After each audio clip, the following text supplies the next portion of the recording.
সূরা আলী ইমরানের 14 নম্বর আয়াতে আল্লাহ বলেন, যুয়িনা লিন-নাসি হুব্বুশ শাহাওয়াতি মিনান নিসা। মানুষের জন্য মোহ এক নম্বরে নারীদের কথা বলছে আল্লাহ। মানুষের কাছে আকর্ষণীয় বিষয়বস্তুর মধ্যে আল্লাহ আলোচনায় এক নম্বরে নারীর কথা বলেছেন। সূরা নিসার 1 নম্বর আয়াতে আল্লাহ পাক রব্বুল আলামিন বলেন, ইয়া আইয়ুহান নাসুত্তাকু রাব্বাকুমুল্লাযী খালাকাকুম মিন নাফসিন ওয়াহিদা। হে মানুষ, তোমরা তোমাদের রবকে ভয় করো, যিনি তোমাদেরকে এক আত্মা তথা হযরত আদম আলাইহিস সালাতু ওয়াস সালাম থেকে বানিয়েছেন। আল্লাহ ব্যাখ্যা করছেন নিজে, ওয়া খালাকা মিনহা যাওজাহা। আদম নবী থেকে আল্লাহ তার বিবি হাওয়া আলাইহাস সালাতু ওয়াস সালামকে বানাইলেন। ওয়া বাসসা মিনহুমা রিজালান কাসীরাও ওয়া নিসাআ। আদম এবং হাওয়া তাদের উভয়ের মধ্য থেকে আল্লাহ পাক রব্বুল আলামিন অসংখ্য অগণিত নারী পুরুষ সারা পৃথিবীতে ছড়িয়ে দিয়েছেন। তাহলে নারী পুরুষ দুইটা আলাদা, পুরুষ নারী না আর নারী পুরুষ না, দুইটা আলাদা জাতি। এই কথাটা ইসলামের যেমন কথা, ইসলাম ধর্ম আমরা যারা পালন করি এটা আমরাও বিশ্বাস করি, সারা পৃথিবীর অন্যান্য ধর্মের মানুষগুলো বিশ্বাস করে। পাশাপাশি বিজ্ঞানও এই কথাকে স্বীকার করে, পুরুষ নারী দুইটা আলাদা জাতি। আল্লাহ পাক রব্বুল আলামিন পবিত্র কোরআনে প্রকৃত জ্ঞানী কাকে বলেছেন। আর আধুনিক বিজ্ঞান, এই আধুনিক বিজ্ঞান যারা আধুনিক বিজ্ঞান নিয়ে গবেষণা করে, তাদের এই বিজ্ঞান নিয়ে গবেষণার মেরুদণ্ডটা কোথায়? তারা যে গবেষণা করে বিজ্ঞান নিয়ে, মেরুদণ্ড হলো আপনার মাইক্রো অ্যান্ড ম্যাক্রো ডিটেইল, ক্ষুদ্র এবং বৃহৎ অংশ। এটা কিভাবে বিস্তারিত খুঁজে খুঁজে বের করা যায়, এটাকে তারা মেরুদণ্ড মনে করে। কিন্তু কোরআনের ভাষায় জ্ঞানী কাকে বলা হয়েছে? সূরা আলী ইমরানের 190 নম্বর আয়াতে আল্লাহ বলেন, ইন্না ফি খালকিস সামাওয়াতি ওয়াল আরদি ওয়া ইখতিলাফিল লাইলি ওয়ান নাহারি লাআয়াতিল লিউলিল আলবাব। আসমান সমূহ এবং জমিনের সৃষ্টির মাঝে, ওয়া ইখতিলাফিল লাইলি ওয়ান নাহার, রাত এবং দিনের পরিবর্তনের মাঝে। এখন চলছে রাত, পরে আসবে দিন, দিনের পরে আবার রাত আসবে। এই রাত দিনের পরিবর্তনের মাঝে লাআয়াতিল লিউলিল আলবাব, জ্ঞানীদের জন্য নিদর্শন রয়েছে। এখন জ্ঞানী কারা?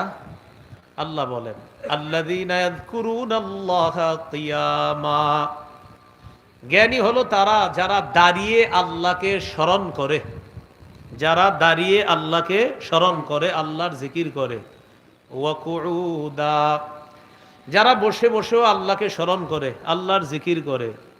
ওয়া আলা জুনুবিহিম, যারা শুয়ে শুয়ে বালিশে মাথা লাগিয়েও আল্লাহর স্মরণ করে। আল্লাহ বলেন, দাঁড়িয়ে যারা আমারে স্মরণ করে, বসে যারা স্মরণ করে, শুয়ে শুয়ে পড়ে সুবহানাল্লাহ, আলহামদুলিল্লাহ, আল্লাহু আকবার, এগুলা পড়ে, আল্লাহ বলেন কোরআনের ভাষায় আমি তাদেরকে জ্ঞানী বলে ঘোষণা করলাম। সুবহানাল্লাহ। ওয়া ইয়াতাফাক্কারুনা ফি খালকিস সামাওয়াতি ওয়াল আরদ, আসমান জমিনের সৃষ্টি নিয়ে এই জ্ঞানী মানুষগুলা চিন্তা করে বলে, রব্বানা মা খালাকতা হাযা বাতিলা। আল্লাহ, এই যে আসমান জমিন আপনি বানিয়েছেন, এগুলা একটাও আপনি অনর্থক সৃষ্টি করেননি। সুবহানাল্লাহ। দাঁড়িয়ে বসে শুয়ে যারা আল্লাহর স্মরণ করে, আল্লাহর জিকির করে, আল্লাহর সৃষ্টি তথা আসমান জমিন নিয়ে গবেষণা করে আর বলে, আল্লাহ এই আসমান, এই জমিন, গাছপালা, তরুলতা আপনি কিছুই অনর্থক বানাননি। আল্লাহ বলেন আমি কোরআনে তাদেরকে জ্ঞানী বলে ঘোষণা করলাম। এটা কোরআনের ভাষায় জ্ঞানী। বিজ্ঞান কি? কোরআনের ভাষায় সূরা বাকারার 31 নম্বর আয়াত। আমরা কোন দিকে যাচ্ছি? যে বিজ্ঞানও স্বীকার করে নারী পুরুষ যে আলাদা। খুব মন দিয়ে শুনেন। সূরা বাকারার 31 নম্বর আয়াতে আল্লাহ বলেন, ওয়া আল্লামা আদামাল আসমাআ কুল্লাহা। আল্লাহ পাক রব্বুল আলামিন আদম আলাইহিস সালাতু ওয়াস সালামকে এই পৃথিবীর সকল বস্তুর নাম শিক্ষা দিয়েছেন। সুবহানাল্লাহ। বলেন তো কি বললাম? সকল বস্তু। বলেন সকল। এই নাম বস্তু অংশটা মনে রাখেন, সকল বস্তুর নাম। কি বল? সকল বস্তুর নাম। হ্যাঁ। এই আয়াতের ব্যাখ্যায় আব্দুল্লাহ ইবনে আব্বাস রাদিয়াল্লাহু তাআলা আনহুমা বলেন, এই আয়াতের উদ্দেশ্য হলো সকল বস্তু এবং বস্তুর গুণাগুণ যাবতীয় বিষয় আল্লাহ আব্বা, প্রথম নবী, প্রথম মানুষ, আমাদের আদি পিতা আদমকে শিক্ষা দিয়েছেন। কি বললেন ইবনে আব্বাস? বস্তু এবং তার গুণাগুণ। আর বস্তুর গুণাগুণ নিয়ে গবেষণা করে যারা, এদেরকে বর্তমান যুগে এরাই এটাকে আধুনিক বিজ্ঞান বলে। বস্তুর গুণাগুণ। বলেন তো কি? বস্তুর গুণাগুণ। আধুনিক বিজ্ঞানের এটা কাজ। তো যদি বলেন এটার নাম আধুনিক বিজ্ঞান, তো বলতে হবে আল্লাহ আদম নবীকে বস্তু এবং তার গুণাগুণ একদম যেদিন আদমরে আল্লাহ বানিয়ে দুনিয়াতে পাঠাইলেন, আর আদম নবীকে আল্লাহ নবীও বানাইলেন, মানুষ বানাইলেন, এই তাকে আল্লাহ আধুনিক বিজ্ঞানও শিক্ষা দিয়ে দিয়েছেন। তাফসিরে কাশফের লেখক আল্লামা জারুল্লাহ জামখশরী রাহমাতুল্লাহি আলাইহি বলেন, আল্লামা আদামাল আসমাআ কুল্লাহা দ্বারা উদ্দেশ্য হলো বস্তু রাজি যা আছে, সমস্ত বস্তু রাজি, এই সমস্ত বস্তু রাজির বিষয়গুলা আদম নবীকে আল্লাহ শিক্ষা দিয়েছেন। আর বস্তু রাজি নিয়ে গবেষণা করা আধুনিক বিজ্ঞানের কাজ। যদি বলেন এটার নাম আধুনিক বিজ্ঞান, তো আব্বা আদমকে আল্লাহ আধুনিক বিজ্ঞান শিক্ষা দিয়েছেন। সুবহানাল্লাহ। এখন দেখেন যে আধুনিক বিজ্ঞানের কিছু বিষয় আছে, সেটা হলো আপনার কি, যেমন ইসলাম ও চিকিৎসা শাস্ত্র, যেটাকে ফার্মাকোলজি বলা হয়। এই যে চিকিৎসা শাস্ত্র, যিনি ফার্মাসিস্ট, ঔষধ প্রস্তুতকারক, তিনি কি করেন? গাছ, পাতা, তরু লতার বৈশিষ্ট্য এবং পরিমাণ নিয়ে চিন্তা করে ওষুধটা বানায়। বৈশিষ্ট্য, প্রপার্টিজ, আর হলো আপনার পরিমাণ, কোয়ান্টিটিস। এই দুইটা বিষয় নিয়ে চিন্তা করে কতটুকু দিবে, কি পরিমাণ ঔষধে দিবে, এটা ফার্মাসির যিনি ওষুধ প্রস্তুতকারক তৈরি করে, তিনি এটা চিন্তা করে। তো দেখি আল্লাহ কি করেন।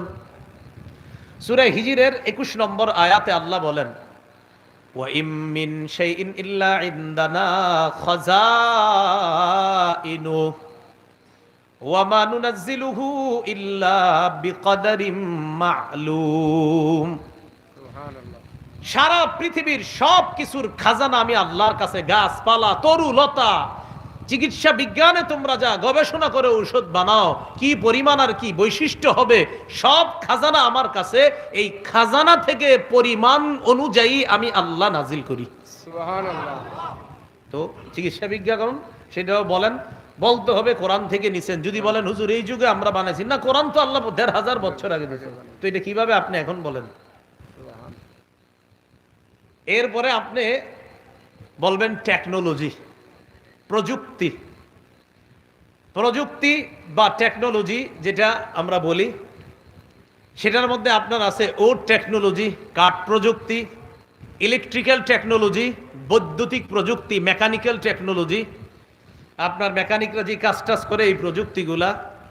কেন আপনি বলবেন হুজুর প্রযুক্তির কথা আছে কিনা কোরআনে? হ্যাঁ আছে, সূরা হাদীদের 25 নম্বর আয়াত। সুবহানাল্লাহ। আল্লাহ বলেন, ওয়া আনজালনাল হাদিদা, আমি লোহা নাজিল করলাম, ফিহি বাসুন শাদীদ, লোহার মধ্যে কঠিন শক্তি, ওয়া মানাফিউ লিন-নাস, আর মানুষের জন্য বহু কল্যাণ আমি আল্লাহ রেখে দিয়েছি। সুবহানাল্লাহ। কিসের মাঝে? লোহার মাঝে।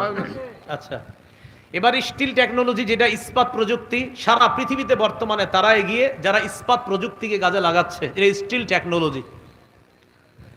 আল্লাহ পাক রব্বুল আলামিন সূরা সাবার মধ্যে বলেন, ওয়া আল্লানা লাহুল হাদিদ, আমি দাউদ আলাইহিস সালাতু ওয়াস সালামের জন্য লোহাকে নরম করে দিলাম, এমন নরম করে দিলাম। সূরা আম্বিয়ার 80 নম্বর আয়াতে আল্লাহ বলেন, ওয়া আল্লামনাহু সানআতা লাবুসিল লাকুম, আমি দাউদ আলাইহিস সালাতু ওয়াস সালামকে শিক্ষা দিলাম তোমাদের বর্ম তৈরি করার কারুকার্য আর পদ্ধতি, কিভাবে লোহা দিয়ে বানাবে, এই বিদ্যা আমি দাউদ নবীর শিক্ষা দিয়ে দিয়েছি। সুবহানাল্লাহ। যেই যুগে আল্লাহ লোহা দিছে, ওই যুগে তারা শুধু মনে করতো এটা দ্বারা তরবারি হয়। এখন গবেষণা করতে করতে আল্লাহ পাক রব্বুল আলামিন বলেন, যে এখন তোমরা গবেষণা করতে করতে এগিয়ে যাচ্ছ, কিন্তু আমার সৃষ্টি যেটা আমি এত হাজার বছর আগে করলাম সেটা নিয়ে গবেষণা করেই কিন্তু তোমরা আগাচ্ছ। যদি কৃতিত্ব দিতে হয় তো আমার রবকে দিতে হবে। সুবহানাল্লাহ।